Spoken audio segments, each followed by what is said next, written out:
Hello friends, welcome to my channel Mastaki Pathshala where you learn English better through Bengali যেখানে তোমরা ইংরেজি শিখবে বাংলায় অনেক বেটার ভাবে। West Bengal SSC group C পরীক্ষায় ইংরেজি প্রিপারেশনের জন্য মক টেস্ট সিরিজের আজকে থার্ড মক টেস্ট। তোমাদের সামনেই এসএসসি গ্রুপ সি পরীক্ষার যে ফর্ম ফিল আপ চলছে, ফর্ম ফিল আপ শেষ হওয়ার পরেই আশা করা যায় দ্রুত পরীক্ষা নেওয়া হবে। তাই সেই পরীক্ষার ইংরেজি প্রিপারেশনের জন্য তোমাদের মক টেস্ট সিরিজ এবং তার পাশাপাশি টপিক ওয়াইজ বিভিন্ন ক্লাসেস নিয়ে আসা হবে। তোমাদের পরীক্ষাতে 15 মার্কসের ইংলিশ অবজেক্টিভ প্রশ্ন থাকবে এবং সেখানে গ্রামার এবং ভোক্যাবস দুটোই থাকছে। সো প্রত্যেকটা মক টেস্টে তোমাদের 15টা করে ইংরেজি প্রশ্ন থাকবে। আশা করব মক টেস্টগুলো তোমরা বাড়িতে সলভ করবে এবং অবশ্যই আমাকে কমেন্টে লিখে জানাবে তোমরা কতগুলো প্রশ্নের সঠিক উত্তর করতে পারছো, কোথায় ভুল হচ্ছে, কেন ভুল হচ্ছে। তোমরা কিন্তু নিজেরাই সেটা বিচার করতে পারবে এবং অবশ্যই সেটা করলে তোমাদের প্রিপারেশনে কোথায় ঘাটতি আছে, কোথায় আরো বেশি রিভিশন দরকার, এগুলো নিজেরাই বুঝতে পারবে। তাহলে শুরু করছি আজকের লেসন।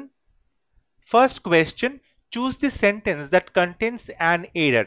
চারটে সেন্টেন্স আছে, বলা হচ্ছে কোন সেন্টেন্সে ভুল রয়েছে সেটা তোমাকে বেছে লিখতে হবে। অপশন এ তে বলছে I love the taste of fresh strawberries in the summer. সামারে ফ্রেশ স্ট্রবেরির যে টেস্ট, স্বাদ, সেটা আমার খুব ভালো লাগে। বি তে বলছে she is the winner of the Nobel peace prize.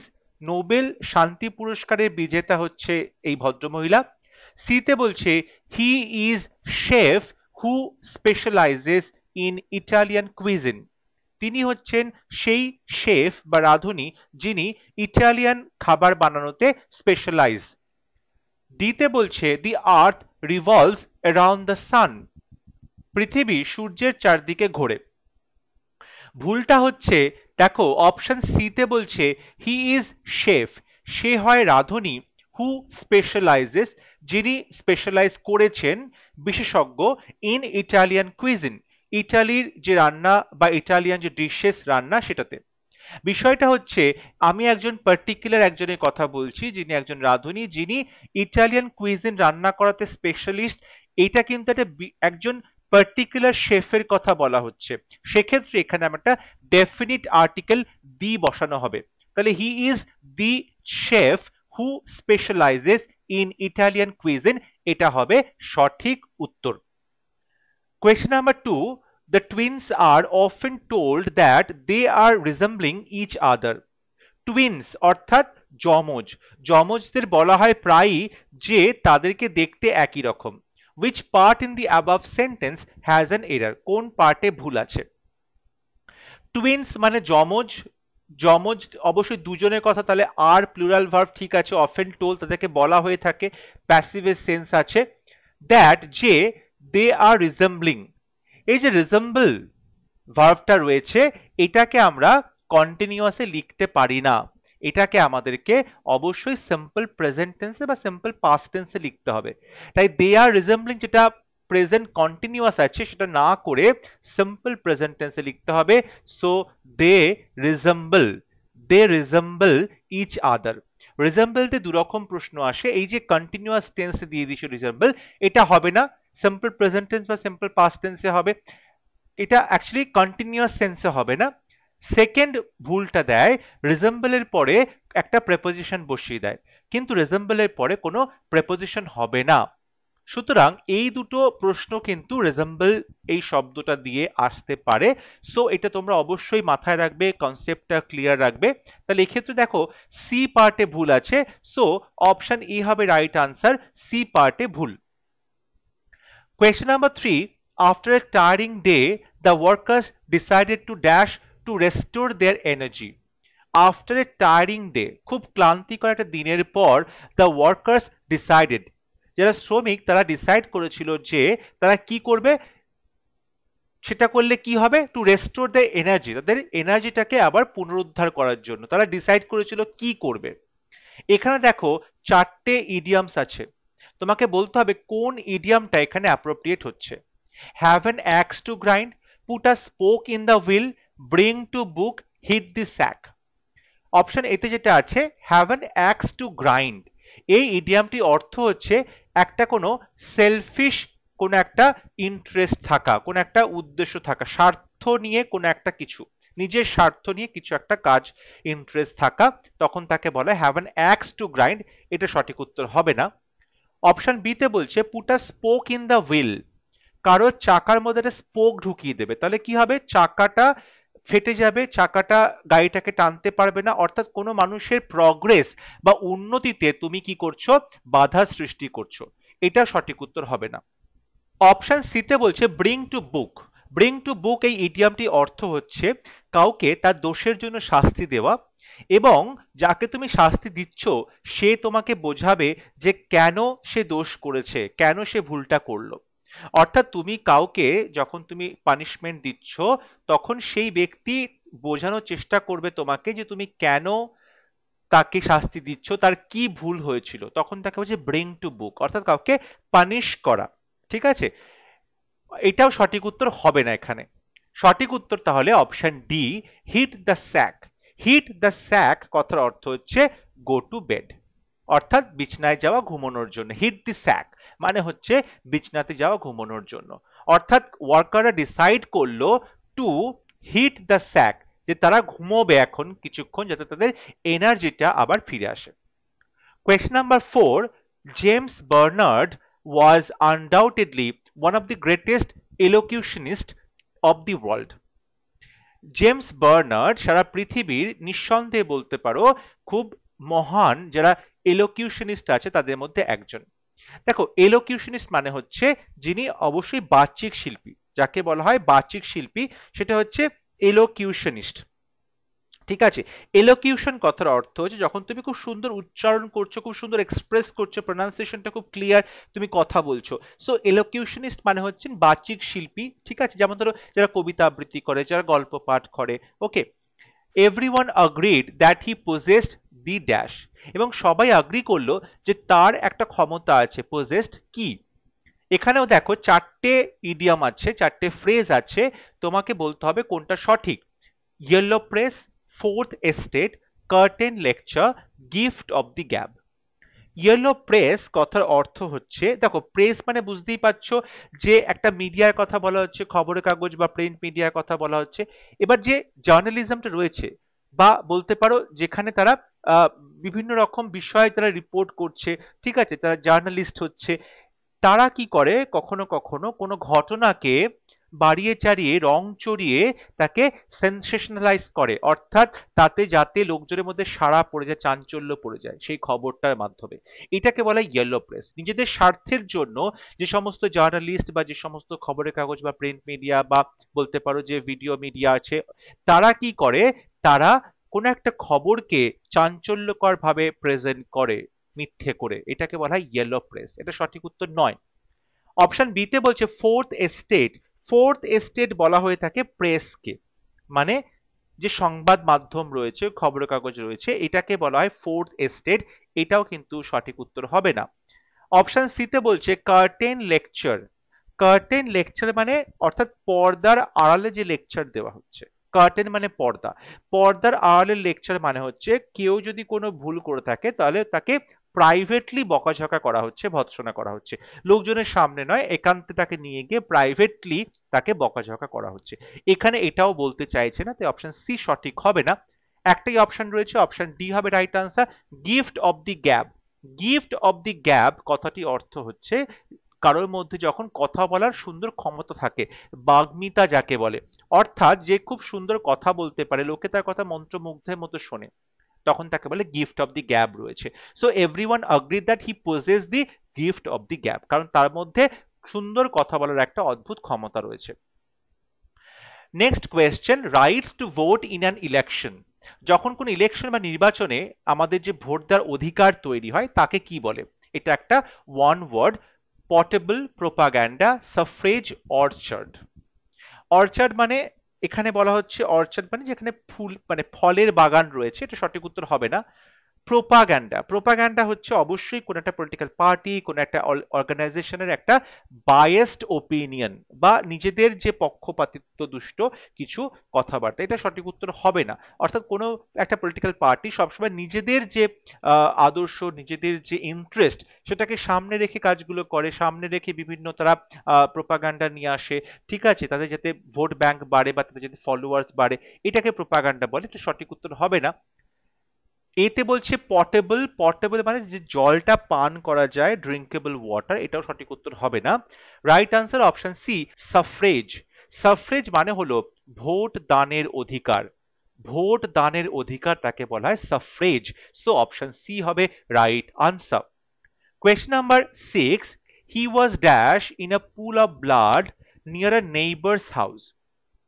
He was dash in a pool of blood. Pool of blood মানে রক্তের যে নদী বলতে পারো, রক্তের যে পুকুর, তার মধ্যে সে ছিল নিয়ার আ নেইবারস হাউস, তার প্রতিবেশীর বাড়ির কাছে। এই প্রশ্নের চারটে অপশন আছে, লেইন, লেইং, লাইং, লাইড। কোনটা সঠিক উত্তর হবে? দেখো, তোমরা আমাকে কয়েকজন রিকোয়েস্ট করেছো যে প্রত্যেকটা প্রশ্ন বলার পর আমি যেন কয়েক কিছু সেকেন্ড তোমাদেরকে সময় দিই, যাতে করে তোমরা নিজেরা আনসারটা করতে পারো, তারপর আমি আনসারটা বলি। এবার আমি চেষ্টা করছি সেটা করতে, যে প্রত্যেকটা প্রশ্ন পড়া, তোমাদেরকে বাংলা মানে করে বোঝানো, অপশন বলা, তাহলে কি হবে, you will get the time, ঠিক আছে, তার মধ্যে তোমরা নিজেরা উত্তরটা করে ফেলতে পারবে। এখানে যে অপশনগুলো আছে, দেখো দুটো ভার্ব আছে, তোমাদের ভালো করে একটু বুঝিয়ে দিই। এটা হচ্ছে প্রেজেন্ট টেন্স, এটা পাস্ট টেন্স এবং এটা পাস্ট পারফেক্ট। দুটো ভার্ব, একটা হচ্ছে লাই। যখন লাই মানে হচ্ছে শুয়ে থাকা বোঝায়, লাই মানে শুয়ে থাকা বোঝায়, তখন তার পাস্ট টেন্স হবে লে, ঠিক আছে, এবং পাস্ট পারফেক্ট টেন্স হবে lane. Okay.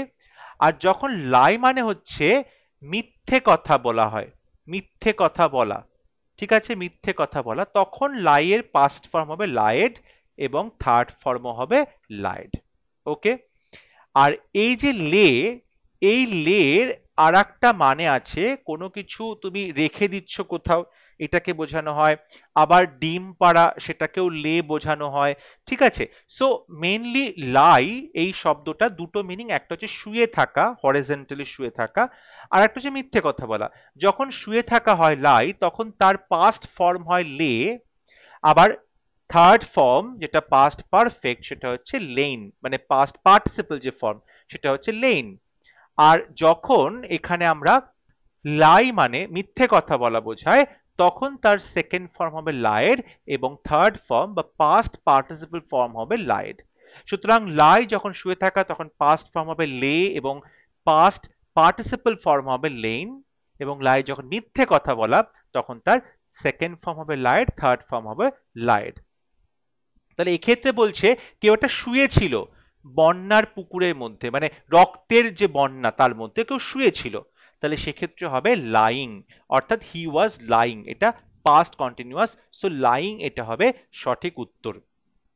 Question number 7, when we reached my room I couldn't dash back my smile। যখন আমি ঘরে পৌঁছলাম, I couldn't আমি করতে পারলাম না, back my smile আমার হাসিটাকে কি করতে পারলাম না, hold back, squeeze back, held back, kept.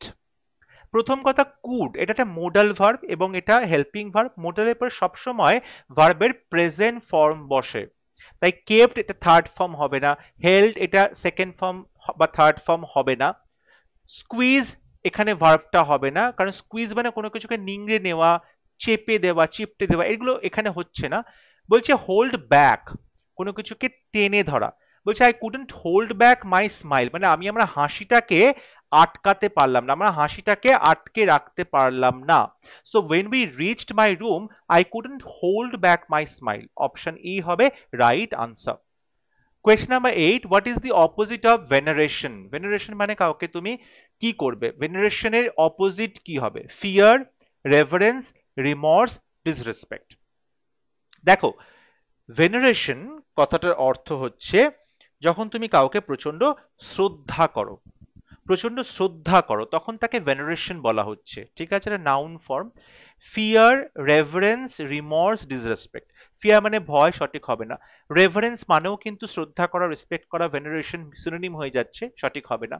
রিমর্স মানে অনুশোচনা, একদমই সঠিক হবে না। রাইট আনসার হবে অপশন ডি, ডিসরেসপেক্ট, অর্থাৎ কাউকে অসম্মান করা।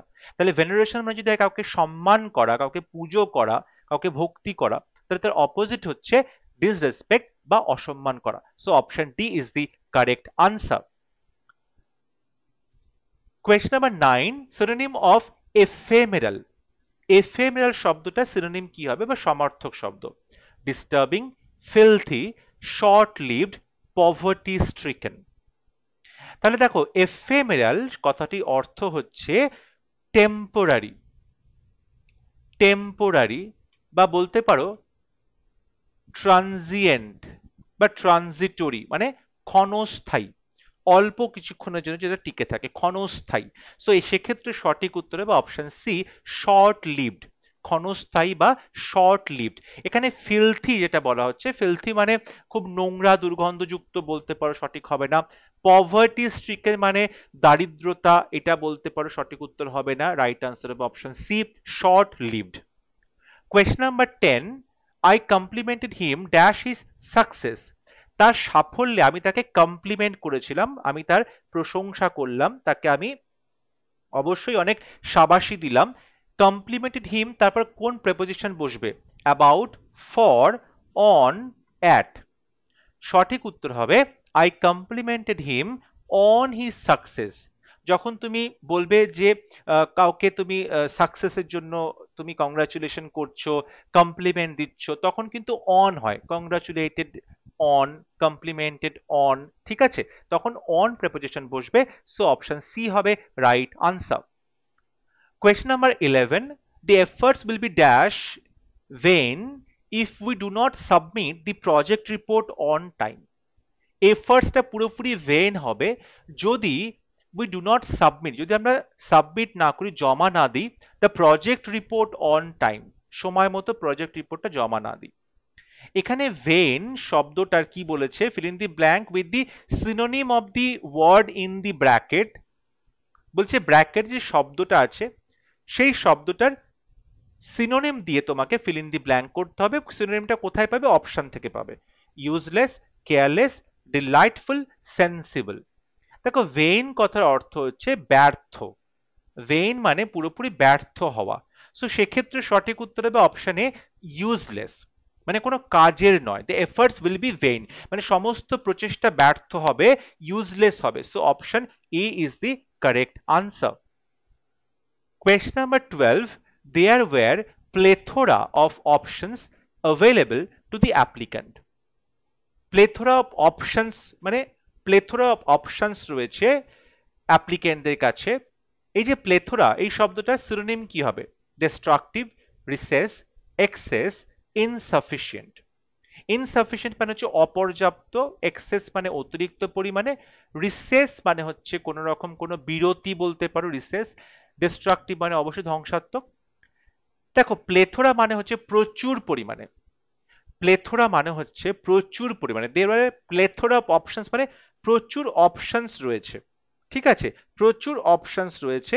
তাহলে এই প্লেথোরার সিনোনিম হচ্ছে এক্সেস মানে অতিরিক্ত পরিমাণে। Option C is the right answer, excess মানে অতিরিক্ত পরিমাণে। Question number 13, her mother always encouraged the idea of early marriage. তার মা সবসময় আর্লি ম্যারেজের যে আইডিয়া সেটাকে কি করে? এনকারেজ করে, সেটাকে এনকারেজ করে। এই যে এনকারেজড শব্দটা, সেটাকে বলেছে অ্যান্টোনিম লিখতে, মোটিভেটেড, সাপোর্টেড, চিয়ার্ড, ডিসকারেজড। দেখো, এনকারেজ মানে কোনো কাউকে উৎসাহিত করা। এখন এনকারেজের অ্যান্টোনিম কি হবে? ডিসকারেজ হবে। So option D is the right answer. এনকারেজের অপোজিট হবে ডিসকারেজ বা কাউকে নিরুৎসাহিত করা। So option D is the right answer. Question number 14, he sang beautifully but the judges were unimpressed at the end. এখানে এরার কোথায় আছে তোমাকে বলতে হবে। এখানে কোন পার্টে এরর আছে তোমাকে সেটা বলতে হবে, ঠিক আছে? দেখো, হি স্যাং বিউটিফুলি, সে খুব সুন্দর করে গান করেছে, কিন্তু জাজেসরা ওয়্যার আনইমপ্রেস অ্যাট দি এন্ড, সবার শেষে জাজরা কিন্তু খুব একটা ইমপ্রেসড হয়েছিল না। তাহলে এখানে দেখো ভুলটা কোথায়, হি স্যাং ভার্ব রয়েছে, ভার্বের পরে অ্যাডভার্ব রয়েছে বিউটিফুলি, কোথাও কোনো ভুল নেই। জাজেস ওয়্যার, জাজেসরা হয়েছিল না, এইখানে দেখো তোমাকে কিন্তু একটা জাজেসরা হয়েছিল না, কি হয়েছিল না, একটা অ্যাডজেক্টিভ বসাতে হবে। আর অ্যাডজেক্টিভ করতে গেলে এখানে তোমায় পাস্ট পার্টিসিপল ফর্ম বসাতে হবে। সো এটা আনইমপ্রেস না হয়ে হবে আনইমপ্রেসড। আনইমপ্রেসড এটা কিন্তু অ্যাডজেক্টিভ হচ্ছে, ভার্বের থার্ড ফর্ম হচ্ছে, পাস্ট পার্টিসিপল ফর্ম হচ্ছে, এবং এটা অ্যাডজেক্টিভ হিসেবে বসছে। সো জাজেস were unimpressed at the end, এক্ষেত্রে সঠিক উত্তর হবে অপশন বি। এবং আজকে মক টেস্টের last question, dash that thought it will be a great idea someday, খুব ভালো একটা আইডিয়া হবে কখনো না কখনো, ড্যাশ দ্যাট থট, চিন্তাটাকে কি করতে বলছে, hold on to, hold to, hold on, hold against. দেখো এক্ষেত্রে বলছে চিন্তাটাকে ধরে রাখো, চিন্তাটাকে ধরে রাখো, কন্টিনিউ করো, চিন্তাটা পরে গিয়ে কখনো না কখনো কাজে আসবে। সো বিষয়টা হবে hold on to that thought, চিন্তাটাকে ধরে রাখো। Hold on to that thought মানে চিন্তাটার সঙ্গে কিছুক্ষণ টাইম স্পেন্ড করো, চিন্তাটাকে মাথায় রাখো, পরে কাজে লাগানো যাবে। So hold on to that thought, এটা হবে right answer, option A is the correct answer. I hope আজকে ক্লাস তোমাদের ভালো লেগেছে, প্রত্যেকটা প্রশ্ন তাদের এক্সপ্লেনেশন বুঝতে পেরেছো, কোথাও অসুবিধা হলে অবশ্যই কমেন্টে লিখে জানাবে, এবং তোমরা শেয়ার করতে ভুলবে না তোমাদের স্কোর আউট অফ 15 কত পেয়েছো।